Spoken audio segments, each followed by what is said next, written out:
वैसे अगर मैं आपसे एक सवाल पूछ लूं तो 100% आप उसका जवाब दे नहीं पाओगे। अब बहुत सारे लोग सोचेंगे कि नितिन ऐसा कौन सा सवाल है जिसका हम जवाब नहीं दे सकते। मेरा छोटा सा सवाल, बाबा शाम की बहुत सारी आपने फोटो देखी हैं मेरे चैनल पर, कौन सी सबसे ज्यादा अच्छी है? नहीं है ना कोई जवाब। खैर, नमस्कार, आपका स्वागत है आपके खुद के YouTube चैनल पर जिसका नाम है चाचा के फैक्ट्स। मेरा नाम नितिन है और आज जो मैं कहानी आपको सुनाने वाला हूं बाबा शाम के चमत्कार की, ये मुझे जिन्होंने भेजी है इन्होंने स्पष्ट रूप से मुझे ये कंफर्म नहीं किया कि इनका नाम बताना है, जगह बतानी है या नहीं, इसीलिए मैं इनका नाम आज की कहानी में गुप्त रखूंगा। और शुक्रिया बहुत सारे लोगों का जिन्होंने प्यार दिया। उन्होंने कहा हमने कहानियां बहुत सुनी है YouTube पर, लेकिन नितिन जिस तरह से आप सुनाते हैं वो एक असलियत दिखती है, यानी जो आप बता रहे होते हैं वो आंखों के सामने चलता है। तो अगली बार से अगर आप भी चाहते हैं कि आपकी कोई कहानी हमारे इस चैनल पर दिखाई जाए, बताई जाए, तो आप मुझे व्हाट्सएप करिएगा। अगर आपके पास मेरा व्हाट्सएप नंबर नहीं है तो मुझे आप इंस्टाग्राम पर मैसेज करिए, हमारी टीम आपसे बात करेगी और आपको मेरा नंबर दे देगी, फिर हम सब बात करेंगे, ठीक है। आज की कहानी है अदिति की। ये बिटिया 12 साल की है, लखनऊ की रहने वाली है और बाबा से इस तरह मन लगा हुआ है कि सुबह दोपहर शाम रात बाबा को याद जरूर करना है। कुछ समय बाद इनके घर में खुशी का माहौल आने वाला है, यानी इनकी मम्मी प्रेग्नेंट है। आज भी आपको ये बात मैं 100% बोल सकता हूं कि किसी देश में हो या ना हो, हमारे हिंदुस्तान में आज भी बेटा बेटी में फर्क होता है। माफ करिएगा मुझे, लेकिन ये हकीकत है और आप इस हकीकत को झुटला नहीं सकते। आज भी सबको बेटा जरूर चाहिए, भले ही वो बड़े होके उन्हें घर से निकाल दे माँ बाप को, लेकिन बेटा जरूर चाहिए। ऐसा इनके घर में अभी तक तो नहीं था, क्योंकि जो बड़ी बिटिया है 12 साल की, अब वो पहला बच्चा है। तो इनके मम्मी पापा को इतना प्रेशराइज, इतना परेशान इनके बाकी घर वालों ने नहीं किया था। लेकिन देखिए, अभी कहानी में ऐसे आपको मोड़ मिलेंगे जो आपको लगेगा कहीं ये नितिन हमारी लाइफ से तूने नहीं चुरा लिए। तुझे कैसे पता? आप सच में ये बताओगे अभी मुझे। और हाँ, कहानी अच्छी लगती है तो लाइक जरूर करिएगा और शेयर सब्सक्राइब करना आपके मन के ऊपर है। और अगर आप कुछ भी कहना चाहते हैं तो कमेंट में लिखने से पहले अपना नाम, जगह और जय श्री खाटू श्याम जी महाराज जरूर लिखिएगा।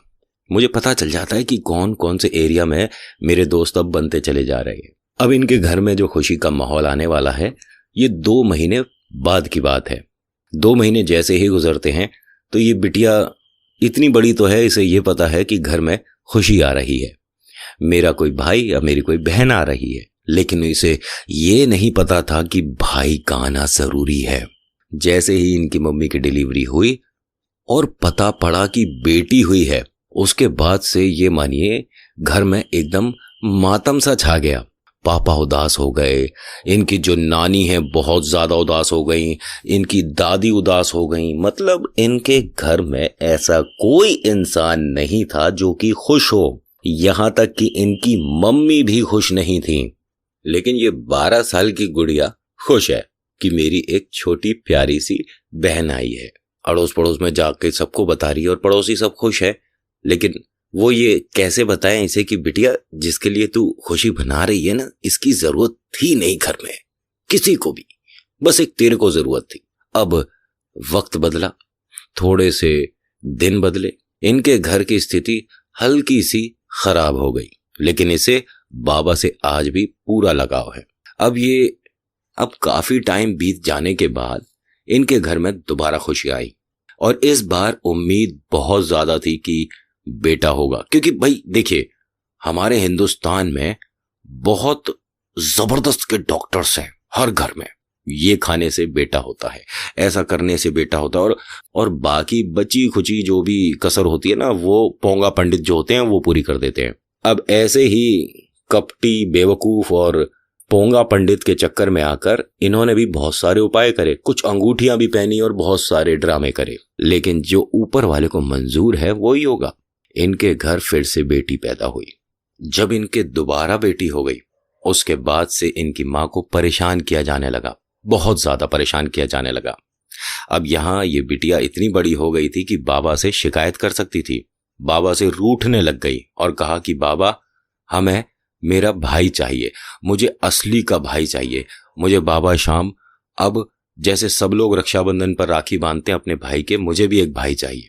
अब छोटी सी बेटी है, जिद कर रही है, लेकिन बाबा कभी कभी देर कर देते हैं सुनने में। और ऐसा नहीं कि इसकी आस्था थोड़ी कमजोर है, ये मन में विश्वास कम रखती, नहीं, ऐसा कुछ भी नहीं है, बस पुकार ठीक तरह से पहुंच नहीं रही शायद। बहुत मिन्नत करती है पापा से कि मुझे खाटू श्याम जाना है, पापा नहीं लेके जाते। मम्मी से कहती है तो मम्मी खुद कहती है कि मेरी बहुत इच्छा है एक बार बाबा के दर्शन करने की, लेकिन बिटिया हम अकेले नहीं जा सकते। बहुत बहुत बहुत जिद करती है नाना से, नानी से, दादा से, दादी से, लेकिन कोई नहीं मानता। पड़ोस में एक लोग होते हैं, वो ये कहते हैं कि हम बाबा दरबार जा रहे हैं खाटू श्याम, अगर तुझे चलना है तो चल। अब भैया इसे तो इतना अच्छा लगा, इसने मम्मी से कहा कि मैं जाऊं। मम्मी ने कहा बिल्कुल जा, और अपनी छोटी बहन को भी ले जा। अब ये अपनी छोटी बहन को अपने साथ लेके गई, माँ नहीं जा पाई। अब ये वहां गई, बाबा के सामने जाकर फूट फूट के रोने लगी और बोलने लगी कि बाबा, मैं कब तक तुम्हें राखी बांधू, मुझे असली वाला भाई चाहिए, असली, एकदम असली, रक्षाबंधन पे लाके दो। अब सब आसपास में खड़े लोग हंसने लग गए कि ये बाबा से जिद भी कर रही है और बाबा को डांट भी रही है। अपना जिद करके लड़के उनके साथ ये वापस आ जाती है। घर पर आकर मम्मी को बताती है। मम्मी हंस के कहती है कि अरे ऐसा नहीं होता है बिटिया, जा तू सो जा। और बाबा से मांगना था, अपने लिए कुछ मांगती। तो उसने कहा मैं अपने लिए तो मांगा है, आपके लिए थोड़ा ना मांगा है। मैंने मांगा है मेरे को भैया चाहिए जिसके साथ मैं यहाँ खेलूंगी, घर में रक्षाबंधन पे राखी बांधूंगी, हम पतंग उड़ाएंगे। उसे ये नहीं पता कि वो बाबा से ऐसी चीज मांग आई जिसकी वजह से इसकी माँ को इज्जत मिल सके घर में दोबारा, इसकी माँ को इंसान समझा जा सकता है दोबारा। माँ इनकी फिर से प्रेग्नेंट होती है, फिर से बेटी होती है, और इस बार बेटी होने के बाद ये बड़ी वाली बिटिया भी दुखी है और ये बाबा की तस्वीर के सामने जाकर बोलती है कि तुमने मेरी बात नहीं मानी, अब मैं तुमसे बात ही करना बंद कर दूंगी। और उनकी फोटो को ढक कर मां के पास चली जाती है, अपनी सबसे छोटी बहन को गोदी में लेती है, हंसती है, खेलती है, खुश है। अब यहां मां को इंसान समझना बंद कर दिया जाता है, डेली टॉर्चर किया जाता है, अब शगुन बोला जाता है और पता नहीं क्या क्या बोला जाता है। लेकिन इनकी मां को इतना गलत गलत बोला गया जिसकी वजह से इनकी मां अब शारीरिक रूप से कमजोर होती जा रही है। यहां बड़ी वाली बेटी ने हार नहीं मानी, बाबा की तस्वीर के पास 2 महीने बाद फिर जाती है और वो जो उसने कपड़ा ढक दिया था वो हटाकर कहती है कि मैं तुमसे आखिरी बार बोल रही हूं कि तुम्हें क्या लगता था मैं तुमसे बात करना बंद कर दूंगी? मैं डेली तुम्हारे सामने आऊंगी और तुम्हें बताऊंगी कि तुमने मेरी बात नहीं मानी, तुमने मुझे भैया नहीं दिया, तुम अच्छे भगवान नहीं हो, मैं गुस्सा हूं और मैं रोज आकर तुम्हें ये बताऊंगी। बाबा से रूठ कर उनकी तस्वीर साफ कर चली गई। अब मां को डेली परेशान किया जाता था, खाना कभी दिया कभी नहीं दिया, और दुनिया भर के टोटके होते थे जिससे एक बच्चा पैदा हो जाए, वो भी लड़का, जो कि बहुत जरूरी है इनके पूरे खानदान में। अच्छा, जरूरी पता है क्यों है? जो इन्होंने वजह बताई कि इनके पूरे खानदान में किसी के भी घर में बेटा नहीं था तो एक मूंछों को ताव देने वाली बात आ जाएगी। बेवकूफ इंसान। खैर, मां फिर से प्रेग्नेंट होती हैं और इस बार जैसे ही उनको 3 महीने हो जाते हैं, अब ये जो सबसे बड़ी बेटी है बाबा के सामने जाकर साफ साफ बोलती है, मैं पूरे मोहल्ले में ये जरूर बताऊंगी कि तुमने मेरी बात नहीं सुनी और कोई तुम्हारी पूजा ना करे, कोई तुम्हें ना माने, अगर इस बार मेरे घर तुम नहीं आए। बाबा शाम, इस बार मुझे भैया के रूप में तुम चाहिए। बहुत गुस्से में बोल के आई इस बार तो। वक्त बीतता गया, ये बाबा से गुस्सा होती चली गई। अब जिस दिन मां की डिलीवरी थी 11 था, ठीक है, बाबा शाम का दिन, और पड़ोसी इसको पूछते हैं कि हम खाटू श्याम दरबार जा रहे हैं, चलेगी? उसने कहा बिल्कुल चलूंगी और जरूर चलूंगी, क्योंकि आज ही का वो दिन है जब मैं साफ साफ उन्हें जाके उनके सामने बोल के आऊंगी कि तुम बिल्कुल गलत हो, तुम अच्छे भगवान नहीं हो, मैं चलूंगी। और अपनी दोनों बहनों को लेकर साथ जाती है। अब पड़ोसी कहते हैं तू गुस्सा अभी भी है भगवान से? कहता बिल्कुल गुस्सा हूं।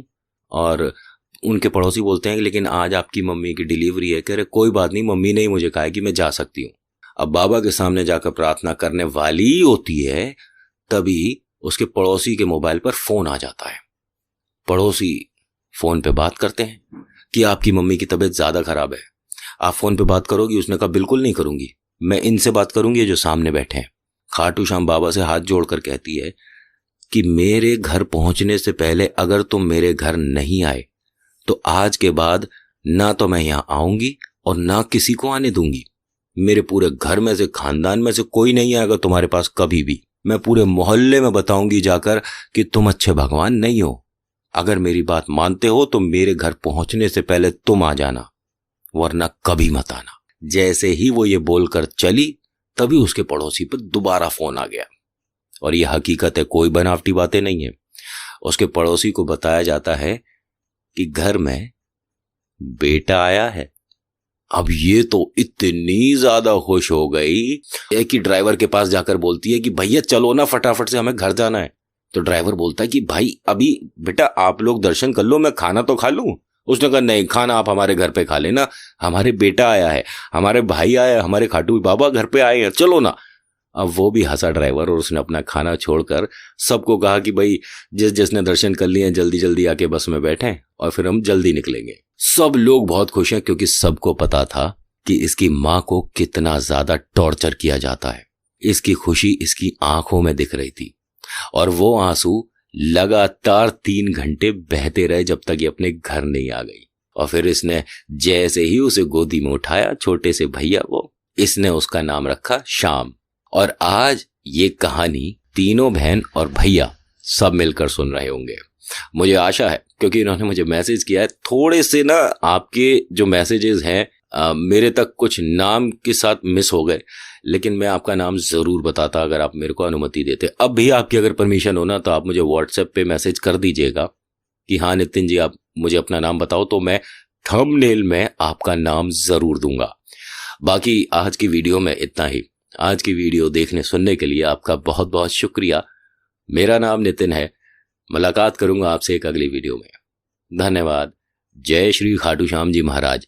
और हाँ, अगर आपको कभी भी ऐसा लगता है ना ये बनावटी है, ये सब गलत सुनाता है, बहुत ही गंदा है ये नितिन, क्योंकि मेरे पास इस तरह के मैसेजेस आते हैं, तो आपसे एक छोटी सी रिक्वेस्ट है कि आप मत सुनो, ठीक है? लेकिन कुछ भी गलत मत लिखो, क्योंकि आप मुझे गलत लिख देते हो चलता है, मैं ठीक है मैं सुन लूंगा, मुझे कोई प्रॉब्लम नहीं है। लेकिन बाबा का नाम लिख के आप जो उल्टा सीधा लिखते हो ना, सच में बहुत बहुत गलत है। किसी के सब कुछ हो सकते हैं जो आपके लिए